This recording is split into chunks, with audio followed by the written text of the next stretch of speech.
श्री सच्चिदानंद सद्गुरु साईनाथ महाराज की जय। सद्गुरु श्री साईनाथुनि शरद बाबूजी की जय।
श्री सच्चिदानंद सद्गुरु साईनाथ महाराज की जय। सद्गुरु श्री साईनाथ शरद बाबू जी की जय। శ్రీ సాయినాథాయ నమః. శ్రీ సాయి సచ్చరిత్రము 38వ అధ్యాయం. నిన్నటి తరువాయి.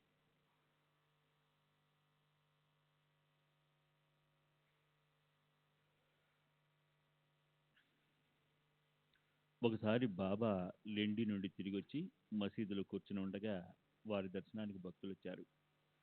వారిలో బాబాకు అత్యంత ప్రియుడైన భక్తుడు నానా చందోర్కర్ బిన్నీవాలాతో ఎంతో ఆతృతగా బాబా దర్శనానికి వచ్చాడు. ఆ ఉభయులు సాయినాథునికి నమస్కరించి వారి సముఖంలో కూర్చున్నారు. క్షేమ సమాచారాలను ముచ్చటించుకుంటుండగా బాబాకు అకస్మాత్తుగా కోపం వచ్చింది. నానా, నీవు ఇది ఎలా మర్చిపోయావు? నా సాంగత్యంలో ఎన్నో రోజులుండి నీవు నేర్చుకున్నది ఇదేనా? నీవు నా సాంగత్యంలో ఉన్నదాని ఫలితం చివరకు ఇదేనా? నీ మతి ఎందుకు ఇలా భ్రమించింది? నాకంతా పూర్తిగా చెప్పు అని అన్నారు. ఆ మాట విని నానా అధోవదనుడై బాబా కోపానికి కారణం ఏమిటా అని ఆలోచించాడు. ఏదీ గుర్తుకు రాలేదు. మనసు వికలమైంది. ఎక్కడ పొరపాటు జరిగిందో తెలియలేదు. బాబా కోపానికి కారణమేమీ తోచలేదు. ఏదో అపరాధం జరగకపోతే బాబా ఎవరిని బాధ పెట్టరు. ఇందువలన బాబా పాద అందువలన బాబా పాదాలను పట్టుకుని అనేక రకాల మొరబెట్టుకున్నాడు. చివరకు దీనంగా ఎందుకు కోపం వచ్చిందో చెప్పమని ప్రార్థించాడు. అప్పుడు బాబా నానాతో, ఎన్నో ఏళ్లుగా నా సాంగత్యంలో ఉంటున్నా, నీ మతికి ఏమైంది అని అడిగారు. కోపరగాంకి ఎప్పుడు వచ్చావు? దారిలో ఏం జరిగింది? మధ్యలో ఎక్కడా దిగలేదా? టాంగా నేరుగానే వచ్చేసిందా? ఏదో సంభవించినట్లుంది. చిన్నదైనా పెద్దదైనా జరిగిందంతా చెప్పు. ఎక్కడ ఏం జరిగింది అని అడిగారు. ఆ మాట విని నానాకు అర్థమైంది. వెంటనే తల ఉంచుకున్నాడు. చెప్పడానికి సిగ్గుపడిపోయాడు. అయినా చెప్పాడు. బాబా వద్ద దాపరికం వీలు కాదు కనుక జరిగిన దాన్నంతా చెప్పడానికి నిశ్చయించుకున్నాడు. సాయిబాబాతో అసత్యాన్ని పలుకలేము. అసత్యంతో సాయి కృపను పొందలేము. అసత్యం అధోగతికి దారి. అసత్యం వలన చివరకు దుర్గతే. గురువును వంచడం మహాపాపం. ఆ పాపానికి నిష్కృతే లేదు అని తలిచి నాన్న జరిగిన విషయాన్నంతా బాబాకు తెలియజేశాడు. మొదట నేరుగా షిరిడి వరకు టాంగా మాట్లాడాను కనుక గోదావరి తీరాన ఉన్న దత్త భగవాను దర్శనం బినీవాలాకు లభించలేదు. బినీవాలా దత్త భక్తుడు. దారిలో దత్త మందిరం ఉందని తెలిసి దత్తదేవుని దర్శనానికి అక్కడ దిగాలని అతనికి అనిపించింది. కానీ ఇక్కడకు త్వరగా రావాలని నేను అతనితో ఇప్పుడొద్దు, షిరిడి నుండి తిరిగి వచ్చేటప్పుడు దర్శనం చేసుకుందామని చెప్పాను. షిరిడి రావడం ఆలస్యం అవుతుందని నేను త్వరపడి దత్తదేవుని దర్శించుకోలేదు. తర్వాత గోదావరిలో స్నానం చేస్తుంటే కాలిలో పెద్ద ముళ్ళు గుచ్చుకుని దారిలో చాలా బాధ కలిగింది. కష్టంతో దానిని లాగేశాను అని చెప్పాడు. అప్పుడు బాబా, ఇలా త్వరపడడం మంచిది కాదు. దర్శనం చేసుకోకుండా దత్తదేవుని అనాదరం చేసినా నయమే, నీవు కేవలం ఒట్టి ముళ్ళు గుచ్చుకుని బయటపడ్డావు. దత్త భగవానుడి వంటి ఆరాధ్య దైవం దారిలో ప్రత్యక్షంగా ఉండగా ఆ దేవుణ్ణి దర్శించుకోలేనివాడు అభాగ్యుడు. అటువంటి వాడు నా వద్ద ఏం పొందగలడు? ఇప్పుడు వంట విషయం. మసీదులో సాయితో పాటు పావనమైన మధ్యాహ్న భోజనం మరియు సాయి యొక్క భక్త వాత్సల్యం. ప్రతిరోజు మధ్యాహ్న పూజ ముగిశాక ఆరతి జరిగిన తర్వాత భక్తులు తిరిగి వెళ్ళేటప్పుడు వారందరికీ బాబా విభూతినిచ్చేవారు. మసీదు గోడ చివర బాబా వచ్చి నిలిచి ఉంటే ప్రాంగణంలో కూర్చున్న భక్తులు ఒక్కొక్కరు వచ్చి వారి పాదాలకు వందనం చేసేవారు. వారి చరణాలపై సరస్సు నుంచి వారి ఎదుట నిలబడగా వారు ఒక్కొక్కరు నొసట విభూతి పెట్టేవారు. తరువాత ఇక మీరందరూ భోజనానికి మీ ఇళ్లకు వెళ్ళండి అని బాబా చెప్పగానే వారి ఆజ్ఞను శిరసావహించి భక్తులు వెళ్ళిపోయేవారు.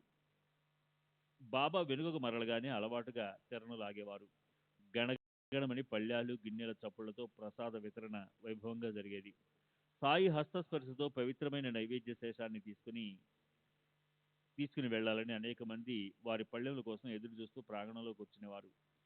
ఇక్కడ నింబారు సమీపంలో గోడకు విప్పి పెట్టి బాబా కూర్చునేవారు. వారికి ఇరువైపులా వరుసగా పంక్తులు తీరగా అందరికీ ఎంతో ఆనందంగా ఉండేది. తమ తమ నైవేద్యాలను సాయి సముద్రుని ముందు ఉంచగా వారు తమ చేతితో దాని అంతటినీ ఒక పళ్ళెంలో వేసేవారు. బాబా చేతి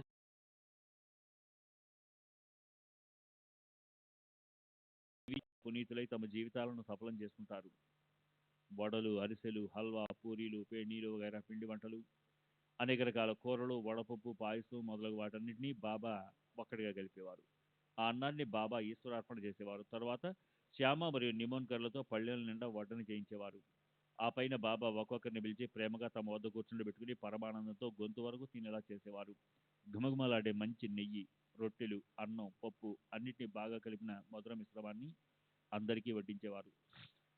ప్రేమమయమైన ఆ మిశ్రమాన్ని సేవిస్తే మధురమైన బ్రహ్మానందం కలిగేది. భోజనం చేసిన వారు వ్రేళ్లను చేతిని నాలుగుతో శుభ్రం చేసుకుని సంతృప్తిగా వెళ్ళేవారు.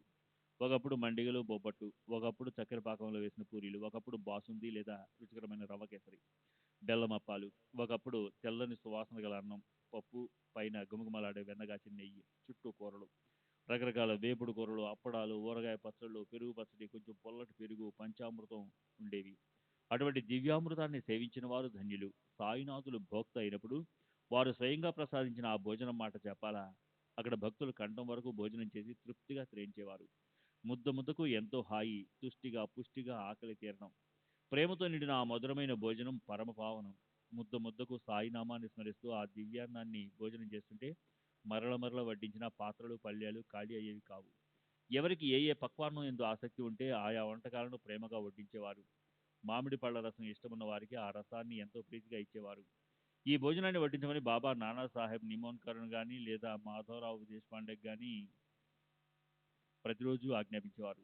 నిత్యం నియమంగా నైవేద్యాలను వడ్డించడం వారి పని.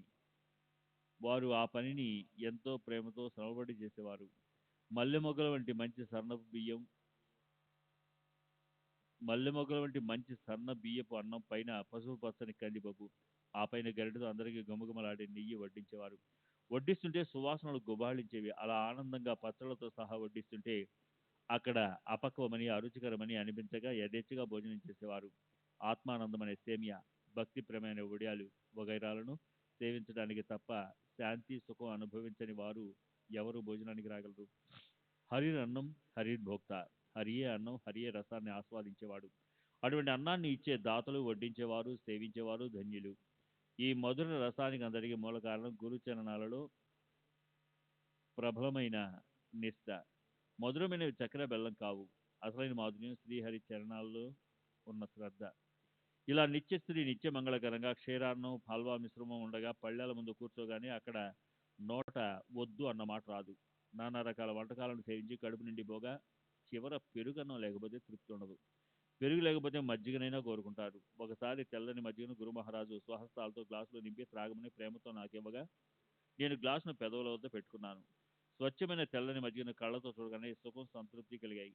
నోటికి అందాక మరీ ఆనందం కలిగింది.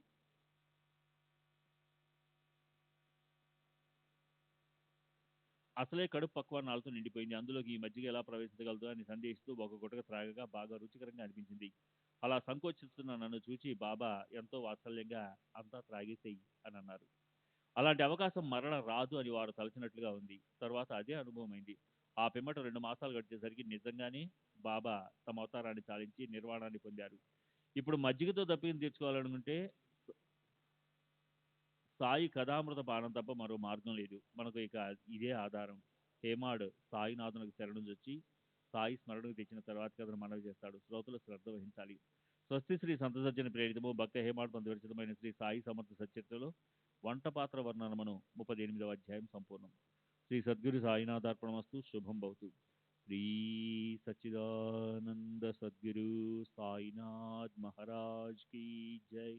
सद्गुरु श्री साईनाथ शरद बाबू जी की जय.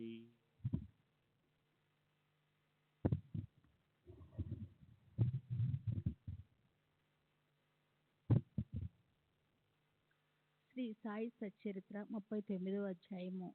శ్రీ గణేశాయ మహా, శ్రీ సరస్వతాయ మహా, శ్రీ గురుభ్యో నమః, శ్రీ కులదేవతాయ మహా, శ్రీ సీతా రామచంద్రోభ్యాయ మహా, శ్రీ సద్గురు సాయినాథాయ మహా. షిరిడి క్షేత్రము ధన్యము. పుణ్యపావనులైన శ్రీ సాయి తమ నిర్వాణ పర్యంతము నివసించిన ద్వారకామాయి భువనము ధన్యము. షిరిడి జనులు ధన్యులు. బాబా ఎంతో దూరం నుండి ఏదో నెపంతో షిరిడీకి వచ్చి వారిని రుణగ్రస్తులను చేశారు. మొదట షిరిడి గ్రామం చాలా చిన్నది, కానీ సాయిబాబా అక్కడ నివసించడం వల్ల గొప్పదైంది. వారి వల్లనే అత్యంత పావనమైనది. వారి వల్లనే షిరిడి తీర్థ క్షేత్రమైంది. షిరిడీలోని స్త్రీలు కూడా ధన్యులు. అనన్యమైన వారి భక్తి శ్రద్ధలు ధన్యము. వారు స్నానం చేస్తూ ధాన్యం దంపుతూ విసురుతూ అసామాన్యమైన సాయిబాబా మహిమను గానం చేస్తారు. వారి ప్రేమ ధన్యము. వారు అత్యంతమైన గీతాలను గానం చేస్తారు. వానిలో ఉత్కృష్టమైన వారిని వింటే మనసుకు శాంతి కలుగుతుంది. అందువల్ల శ్రోతల జిజ్ఞాసను తృప్తిపరచడానికి, వారి మనసులకు శాంతి కలిగించడానికి కథను సందర్భానుసారంగా చెప్తాను. శ్రీ సాయిబాబా నిజాం రాజ్యంలో దారి ప్రక్కన ఉన్న ఒక మామిడి చెట్టు క్రింద ప్రకటమై ధూప్ఖేడా గ్రామంలోని పెళ్లివారితో పాటు అకస్మాత్తుగా షిరిడి వచ్చారు. ఖేడ్లోని చాంద్ పాటేల్ అనే పుణ్యాత్మునికి ఈ సాయి నిధి ముందుగా లభించింది. అతని ద్వారా ఇతరులకు వారి దర్శనం కలిగింది. అతని గుర్రం పోవటం, అతను సాయిని కలుసుకోవటం, సాయి అతనితో చిలిం త్రాగించటం, అతని గుర్రాన్ని తిరిగి ఇప్పించటము, మరియు చాందుబాయి భార్య యొక్క మేనల్లునికి షిరిడీలోని వధువుతో సంబంధం కుదిరి మగ పెళ్లివారు వధువు యొక్క గ్రామానికి తరలి వచ్చారు. ఈ విషయంలోని మొత్తం కథను శ్రోతలకు ముందుగానే చెప్పేశాను. అయినా సందర్భానుసారం స్మరించుకోవడమే కానీ మరలా ఏకరవు పెట్టడం అనవసరం. చాందు పాటేళ్ళు కేవలం నిమిత్త మాత్రుడు. భక్తులను ఉద్ధరించాలని బాబాకు అత్యంత చింత. అందువల్ల సాయి ఈ అవతారాన్ని ధరించి స్వయంగా షిరిడీకి వచ్చారు. జడులు, మూర్ఖులు అయిన హీనులు, దీనులు, మంచి సంస్కారం లేని వారిని, వ్రతాలు, తపస్సు ఎరుగని అమాయకపు జనులను సాయి తప్ప ఎవరు ఉద్ధరిస్తారు? సాయిబాబా 18 సంవత్సరాల వయసు నుండి ఏకాంతాన్ని అలవర్చుకున్నారు. రాత్రులు ఎక్కడైనా నిర్భయంగా పడుకునేవారు. వారికి సర్వము ఈశ్వరమయము. మొదట ఊరంతటికీ పేడకుప్పైన ఒక గొయ్యి వద్ద రాత్రులు పడుకోవటం, పగలు నలువైపులా తిరగటము. అలా అనేక సంవత్సరాలు గడిచిపోయాక ఆ గోతికి మంచి రోజులు వచ్చాయి. దాని చుట్టూ దీనదయాళువైన సాయికి విశాలమైన భవనం నిర్మించబడింది. ఆ గొయ్యి మధ్య భాగం సాయి శరీరానికి విశ్రామ స్థానమైంది. అక్కడే వారికి శాశ్వతంగా సమాధి నిర్మాణమైంది. ప్రణవ తపస్వలుడైన ఆ సాయి సమర్థులు దుస్తరమైన భవసాగరాన్ని దాటటానికి యథార్థమైన తమ ఈ చరిత్ర అనే నౌకను భక్తుల శ్రేయస్కై నిర్మించారు. మహా దుస్తరమైన ఈ భవసాగరాన్ని కుంటి గుడ్డి వారైన భక్త పరివారం ఎలా దాటగలరని వారు బాధపడ్డారు. ఈ భవనాన్ని దాటడం అందరికీ ఆవశ్యకం. అయితే దానికి పరిశుద్ధతకరణము అవసరము. అంటే చిత్తశుద్ధి ముఖ్య సాధనము. భగవద్భజన దానికి మూలము. శ్రవణానికి సమానమైన భక్తి లేదు. శ్రవణంతో సహజంగా గురుచరణాల యందు భక్తి కలిగి మనసు నిర్మలమవుతుంది. అప్పుడు పారమార్థము ఉత్పన్నమవుతుంది. అసంఖ్యాకమైన సాయి కథలను గానం చేస్తూ ఉంటే పెద్ద గ్రంథం అవుతుంది. సంక్లిప్తంగా వర్ణించాలంటే విస్తారం తప్పనిసరి అయిపోతుంది. శ్రోతలకు శ్రవణంతో ఉత్సుకత ఉంటేనే చెప్పేవారికి ఉత్సాహం ఉంటుంది. ఇలా పరస్పరము మన కోరికలను తీర్చుకొని హితాన్ని సాధించుకుందాం. ఇక్కడ సాయియే నావను నడిపేవారు. ఏకాగ్ర మనసుతో వినటమే వారికి చెల్లించే మూల్యము. కథాశ్రవణంలో శ్రద్ధా గౌరవాలు ఉంటే అవి వెంటనే తీరానికి చేరుస్తాయి. గత అధ్యాయంలో బాబా వంట యొక్క సంక్లిప్త వర్ణన మరియు ఒకరికి దత్తదేవునిపై భక్తిని దృఢపరచటము, భక్తులకు నైవేద్య సంతర్పణను మనవి చేశాను. ప్రతి అధ్యాయం చివర తర్వాత అధ్యాయంలోని విషయాలను సూచించే పద్ధతి ప్రకారం ఈ రచన సాగిందని మీ అందరికీ తెలుసు.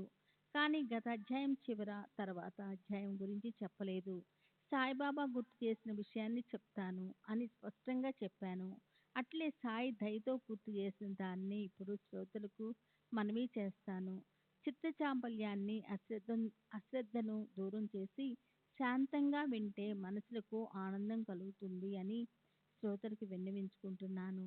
ఒకసారి సద్భక్తుడైన నానా చందోర్కరు మసీదులో కూర్చొని బాబా చరణాలను ఒత్తుతూ నోటిలో గీతను వల్లించుకుంటున్నాడు. భగవద్గీతలోని చతుర్థాధ్యాయము వల్లించుకుంటూ చేతులతో సాయి పాదాలను ఒత్తుతుండగా జరిగిన చిత్రాన్ని వినండి. సాయి సమర్థునికి భూత భవిష్యత్ వర్తమానంలో సర్వమూ తెలుసు. నానాకు గీతార్థాన్ని బోధించాలని వారి మనసుకు తోచింది. జ్ఞానము, కర్మ, సన్యాసము మరియు బ్రహ్మార్పణము యోగం గురించిన అధ్యాయాలను నానా అస్పష్టంగా గొనుక్కోవటం బాబా ప్రశ్నకు కారణమైంది. సర్వం కర్మం అఖిలం పార్థ జ్ఞాన పరిసమాప్తి అనే 33వ శ్లోకం ముగిసి తద్విద్ధి ప్రణిపాత అన్న శ్లోకాన్ని చెప్పుకుంటున్నాడు. 34వ శ్లోకం వద్ద అతని పఠన ఆగింది. నానాను ప్రశ్నించి అతనికి తమ బోధ అర్థమయ్యేలా చేయాలని బాబా కనిపించింది. నానా, ఏమిటి నోట్లోనే కొనుక్కుంటున్నావు? మెల్లగా అనుకుంటున్నది ఏదో నాకు వినిపించేలా స్పష్టంగా చెప్పు అని అన్నారు. వెంటనే నానా బాబా ఆజ్ఞానుసారము శ్లోకం యొక్క 4 చరణాలను చెప్పాడు. బాబా ఆ శ్లోకానికి అర్థ వివరణను, స్పష్టీకరణను అడిగారు. అప్పుడు నానా అత్యంత వినయంగా బద్ధంజలుడై మధురంగా భగవంతుని వచనాలను చెప్పాడు. ఆ సాయి నానా సంవాదాన్ని అందరికీ విస్తపరచడానికి గీతలోని మూల శ్లోకాన్ని పదపదాన్ని వివరిస్తాను. బాబా ప్రశ్నలోని మర్మము మరియు సత్పురుషుల మనోధర్మము తెలియజేయటానికి ఏ సంశయము లేకుండా అర్థం అవటానికి ఇలా ఉపక్రమించాలి అనిపించింది. అసలే గీర్వాణ భాష కఠినమైంది. సాయికి సులువుగా ఎలా అర్థమైంది? నిగూఢమైన వారి ప్రశ్నలు ఆశ్చర్యకరం. సత్పురుషుల జ్ఞానము అగమ్యము. సంస్కృత భాషను ఎప్పుడు అధ్యయనం చేశారు, ఎప్పుడు భగవద్గీతని చదివారో తెలియదు. గీతలోని అంతరార్థాలను బాగా తెలిసిన జ్ఞానిలా ప్రశ్నిస్తున్నారు. శ్రోతలు మూల శ్లోకాన్ని తెలుసుకోవాలని మరియు వారి సమాధానపరచాలని భగవంతుని వచనాల్లోని ప్రతి అక్షరము తెలుపుతున్నాను. ఇవి వివరణలు సహకరిస్తాయి. తద్విద్ధి పణిప్రాతేన పరిప్రశ్న సేవయా ఉపదేక్షింతి దే జ్ఞానం జ్ఞానేన తత్వదర్శన. ఇది గీతలోని మూల శ్లోకం. దీన్ని అనేక టీకాకారులు భాష్యకారులు వ్యాఖ్యానించారు. వారందరిది ఒకటే అభిప్రాయము. నానా కూడా బాగా శ్రవణం చేసినవాడు, గీతా భాష్య పారంగతుడు. తనకు తెలిసినట్లుగా శ్లోకానికి అర్థము ప్రతిపదార్థము చెప్పసాగాడు. అన్వయ అర్థాన్ని మనసులో ఆలోచించుకొని నానా రసభరితంగా మధురమైన వాకుతో వినయంగా శ్లోకార్థాన్ని మనవి చేయసాగాడు. గురు చరణాలకు సాష్టాంగ ప్రణామం చేసి గురుసేవకు జీవితాన్ని అంకితం చేసి గురువును ఆదరంగా ప్రశ్నించే వారికి జ్ఞానులు జ్ఞానార్థాన్ని ఉపదేశిస్తారు. శ్రీ సచిదానంద సద్గురు సాయినాథ్ మహారాజ్ కీ జై. బాబూజీకి జై. సారాంశం: కరుణామూర్తి అయిన కృష్ణ పరమాత్మ అర్జునునితో ప్రేమగా గురువుకు ప్రణామం, గురుసేవ ఇవి జ్ఞాన సముపార్జనకు సాధనాలు. అర్జున, ఈ మార్గంలో తత్వదర్శనులైన జ్ఞానులు జ్ఞానప్రాప్తికి నీకు దారి చూపుతారని చెప్పారు. ఇది నాకు తెలిసిన శ్లోకార్థం. శంకర భాష్యం: ఆనందగిరి, శంకరానంద, శ్రీధర, మధుసూదన, నీలకంఠ వీరంతా భగవానుని వచనాలకు ఇదే అర్థాన్ని వ్యాఖ్యానించారు. సాయి సమర్థులు మొదటి 2 చరణాల అర్థాన్ని సమ్మతించారు. కానీ తరువాతి సగం శ్లోకానికి వారు ఏం అర్థం చెప్పారో వినండి. చకోర పక్షుల వంటి ఇతర భక్తులు కూడా సాయి ముఖచంద్రం నుండి రాలే అమృత బిందువులను సేవించాలని ఉత్సుకతతో వచ్చి కూర్చున్నారు. బాబా, నానా 3వ చరణాన్ని మరలా చక్కగా సరిగ్గా చూడు. జ్ఞానం అనే పదానికి వెనుక అవగ్రహం ఉంది. దానిని కలిపి అర్థం చూడు. నేనేదో విపరీత అర్థాన్ని చెప్తున్నానని, అర్థాన్ని అనర్థం చేస్తున్నానని అనుకోకు. పూర్వం చెప్పిన భాష్యం అసత్యమా మరి అని అనుకోకు. నా మాటలు నిరర్ధకమని తలవకు. జ్ఞానులు మరియు తత్వదర్శనులు జ్ఞానాన్ని ఉపదేశిస్తారు అని అన్నావు కదా. అక్కడ జ్ఞానం అని ఉన్న చోట అజ్ఞానం అన్న పదం వేస్తే యథార్థమైన అర్థం నీకు బోధపడుతుంది. జ్ఞానం చెప్పబడే విషయం కాదు. దానిని ఎలా ఉపదేశించగలరు? అసాధ్యం. కనుక జ్ఞానం అనే శబ్దానికి విరుద్ధమైన శబ్దాన్ని ఉపయోగించి ఆ అనుభవాన్ని తెలుసుకో. జ్ఞానం అనే పదానికి నీవు చెప్పిన అర్థం విన్నాను. ఆ పదానికి బదులు అజ్ఞానం అనే పదం వేస్తే పోయేదేముంది? అజ్ఞానం వాక్కుకు సంబంధించిన విషయం, జ్ఞానం వాక్కుకు అతీతమైన విషయం. గర్భానికి చుట్టుకున్న మావి వలె, అద్దం మీది ధూళి వలె, అగ్నిని కప్పిన బూడిద వలె జ్ఞానాన్ని అజ్ఞానం కప్పివేస్తుంది. అజ్ఞానంతో జ్ఞానం కప్పబడినది అని గీతలో భగవానుడు చెప్పాడు. అందువలన అజ్ఞానాన్ని తొలగిస్తే స్వభావ సిద్ధంగా ఉన్న జ్ఞానం ప్రకాశిస్తుంది. నాచుతో కప్పబడ్డ శుద్ధమైన నీరు వలె జ్ఞానం సత్వం సిద్ధంగా ఉంటుంది. నాచును తొలగించిన బుద్ధిమంతునికి శుభ్రమైన నీరు లభిస్తుంది. సూర్యచంద్రులు ఎప్పుడూ ప్రకాశవంతంగా ఉంటారు. కానీ గ్రహణ సమయంలో రాహుకేతువులు అడ్డు రావడం వలన మన దృష్టికి అవరోధం కలుగుతుంది. అది మన దృష్టికి కలిగే అడ్డు గాని సూర్యచంద్రులకు ఏ అడ్డు లేదు. అట్లే జ్ఞానం ఏ అడ్డు లేకుండా స్వస్థానంలో సత్వం సిద్ధంగా ఉంటుంది. వస్తువులను కళ్ళతో చూచి తెలుసుకునే శక్తి జ్ఞానం. కానీ కళ్ళకు పొరలు వస్తే అది అజ్ఞానం. దానిని తొలగించడం అవసరం. ఆ పొరలను హస్త కౌశల్యంతో తొలగించి చూడగల శక్తిని ప్రకటన చేయాలి. అలా అజ్ఞాన తిమిరాన్ని తొలగించాలి. ఈ సకల దృశ్య ప్రపంచం అనిర్వచనీయమైన మాయా విజృంభితం. ఇదే అనాది, అవ్యక్తం, అవిద్య. అజ్ఞాన విలసితం కూడా ఇదే. ఆత్మస్వరూప జ్ఞానం అనుభవపూర్వకంగా తెలుసుకోవలసిన వస్తువు, కానీ అది ఉపదేశించగల విషయం కాదు. ప్రణిపాతం, పరిప్రశ్న, సేవ ఇవే గురు కృపకు సాధనాలు. విశ్వం సత్యం అని అనుకోవడం గొప్ప భ్రమ. ఇదే జ్ఞానాన్ని కప్పివేసే అంధకారం. దీనిని ముందు తొలగించుకోవాలి. అప్పుడు బ్రహ్మ ప్రజ్ఞాన రూపంలో ప్రకటమవుతాడు. ప్రపంచంలోని దుఃఖాలకు మూల కారణం అజ్ఞానం. గురు కృపాంజనం కళ్ళల్లో పడగానే మాయా ఆవరణ తొలగిపోయి స్వాభావికమైన జ్ఞానం మిగులుతుంది. జ్ఞానం సాధించవలసిన సాధ్య వస్తువు కాదు. అది మొదటి నుండి స్వయం సిద్ధంగా ఉన్నదే. ఇది ఆగమ నిగమాలలో ప్రసిద్ధమైనది. అజ్ఞానం జ్ఞానానికి విరోధం. భగవంతుడు భక్తుడు అన్న భేదభావమే విలక్షణమైన అజ్ఞానానికి మూలం. ఆ అజ్ఞానం నిరసనమైతే పూర్ణ జ్ఞానం మిగులుతుంది. కాటిలో సర్పాన్ని చూడడం ఇది శుద్ధ ఆత్మస్వరూపాన్ని తెలుసుకోలేకపోవడం. అజ్ఞానం తొలగిపోతే తాడు అన్న జ్ఞానం మిగులుతుంది. లోపల బంగారం, పైన మురికి, అంటే మురికి క్రింద దగదగా మెరుస్తున్న బంగారం ఉంది. అయితే ఆ బంగారం బయటపడడానికి అగ్ని అవసరం. శరీరం పుట్టడానికి మూల కారణం మాయ. శరీరం యొక్క నడవడి ప్రారబ్ధానుసారం సుఖదుఖాలన్నీ అదృష్టంపైనే ఆధారపడి ఉంటాయి. అందువలన శరీర అభిమానం అజ్ఞానం. నిరభిమానులైన వారికి సుఖదుఖాల భావన ఉండదు. నేననే అహంకార స్ఫురణ తొలగడమే అజ్ఞాన నిరసనం. స్వస్వరూపాన్ని తెలుసుకోలేకపోవడమే మాయకు జన్మస్థానం. గురువు యొక్క అనుగ్రహంతో మాయ తొలగి ఆత్మ స్వరూప జ్ఞానం సహజంగా బయటపడుతుంది.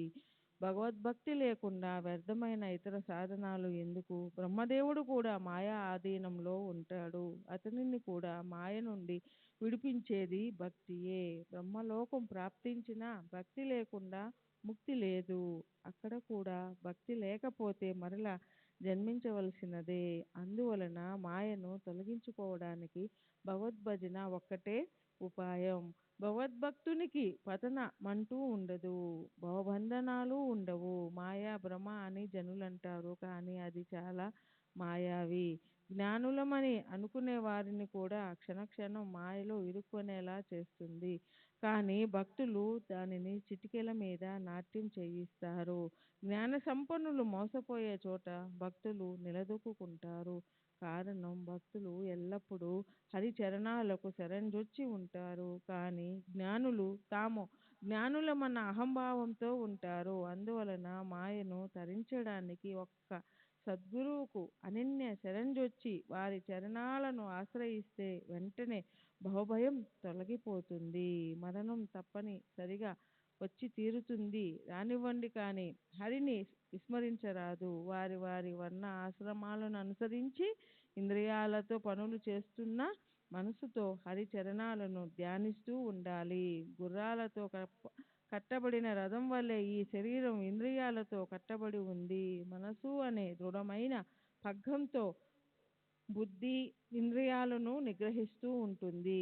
సంకల్ప వికల్పాలతో నిండి ఉండే మనసు యథేచ్ఛగా పరుగు తీస్తూ స్వేచ్ఛగా విహరిస్తూ ఉంటుంది.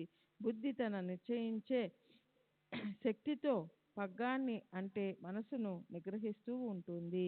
బుద్ధి వంటి చతురుడైన సారథి నేతవలే రథంలో ఉండగా రథంలోని యజమానికి చింత ఎందుకు? అతడు నిశ్చింతగా వ్యవహరించవచ్చును. శరీరానికి సంబంధించిన కార్యాలన్నిటిని చేయించడం బుద్ధి యొక్క కర్తవ్యం. ఇది మనసుకు అలవాటు పడితే అన్ని పనులు సవ్యంగా జరిగిపోతాయి. ఇంద్రియాలు శబ్ద, స్పర్శ, రూప, రసాది విషయాల వెంట పడితే శక్తి వ్యర్థంగా క్షీణించిపోతుంది. ఇక అడుగడుగున పతన భయమే. శబ్ద, స్పర్శ, రూప రూపరసాది పంచ విషయాలలో ఉన్న సుఖాలన్నీ చివరకు దుఃఖాలే. అజ్ఞానం పరమ దుఃఖం. శబ్దం అనే విషయానికి మోసపోయి లేడి చివర తన ప్రాణాన్ని కోల్పోతుంది. ఏనుగు స్పర్శ సుఖాన్ని ఆశించి ఆ ఆకర్షణకు అంకుశపు పోట్లను వహిస్తుంది. దీపం యొక్క రూపానికి భ్రమసి పురుగు శరీరాన్ని కాల్చుకుంటుంది. జిహ్వతో రస సుఖాన్ని అనుభవించాలనుకున్న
మోసపోవటం వలన ఎవరో అతిథి భోజనానికి వచ్చాడు మాత్రమే అని బుద్ధి తోచింది. ఆ విధంగా భోజనాలు ముగిశాక ఉత్తరాపోసనం చమనం చేసి సుగంధభరితమైన సీతతో దాకాని త్రాగి పళ్ళను సేవించి ముఖశుద్ధి చేసుకున్నారు. ఆ తర్వాత శిష్టాచారం శ్రీ సచ్చిదానంద సద్గురు సాయినాథ్ మహారాజ్ కీ జై. సద్గురు శ్రీ సాయినాథుని శరద్ బాబూజీ కీ జై.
శ్రీ సచ్చిదానంద సద్గురు సాయినాథ్ మహారాజ్ కీ జై. సద్గురు శ్రీ సాయినాథుని శరద్ బాబూజీ की जय. साई रहम नजर करना, बच्चों का पालन करना. साई रहम नजर करना, बच्चों का पालन करना. जाना तुमने जगत पसारा, सब ही झूठ जमाना. जाना तुमने जगत पसारा, सब ही झूठ जमाना. साई रहम नजर करना, बच्चों का पालन करना. साई रहम नजर करना, बच्चों का पालन करना. मैं अंधा हूँ बंदा आपका, मुझसे पथ दिखलाना. मैं अंधा हूँ बंदा आपका, मुझसे पथ दिखलाना. साई रहम नजर करना, बच्चों का पालन करना. साई रहम नजर करना, बच्चों का पालन करना. दास गण कहे अब क्या बोलूं, थक गई मेरी रसना। दासगण कहे अब क्या बोलूं, थक गई मेरी रसना। साई रहम नजर करना, बच्चों का पालन करना। साई रहम नजर करना, बच्चों का पालन करना। रहमो नजर करो अब मोरे साई, तुम बिना नहीं मुझे माँ बाप भाई। रहमो नजर करो मैं आंधा हूँ बंदा तुम्हारा, मैं आंधा हूँ बंदा तुम्हारा। मैं ना जानू ना जानू, मैं ना जानू अल्लाह इलाही। रहमो नजर करो, रहमो नजर करो अब मोरे साई, तुम बिना नहीं मुझे माँ बाप बाई। रहमो नजर करो काली जमाना मैंने गमाया, काली जमाना मैंने गमाया। साथी आखिर का, साथी आखिर का, साथी आखिर का तुम बिना कोई। रहमो नजर करो, रहमो नजर करो अब मोरे साई, तुम बिना नहीं मुझे माँ बाप भाई। रहमो नजर करो अपने मस्जिद का झाड़ू गणो है, अपने मस्जिद का झाड़ू गणो है। मालिक हमारे, मालिक हमारे, मालिक हमारे तुम बाबा साई। रहमो नजर करो, रहमो नजर करो अब मोरे साई, तुम बिना नहीं मुझे माँ बाप भाई। रहमो नजर करो। श्री सच्चिदानंद सद्गुरु साईनाथ महाराज की जय। सद्गुरु श्री साईनाथ निशरद बाबू जी की जय।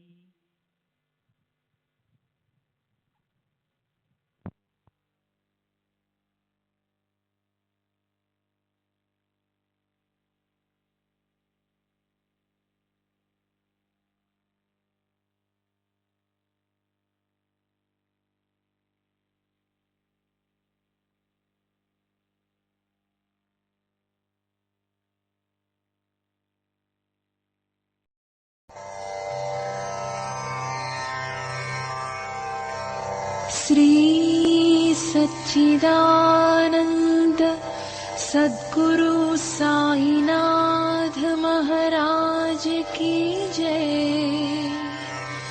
सद्गुरु श्री साईनाथुनि शरद बाबू जी की जय।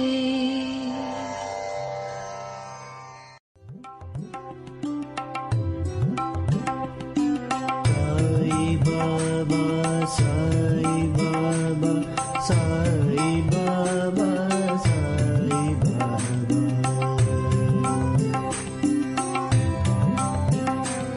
साई बाबा, साई बाबा, साई बाबा,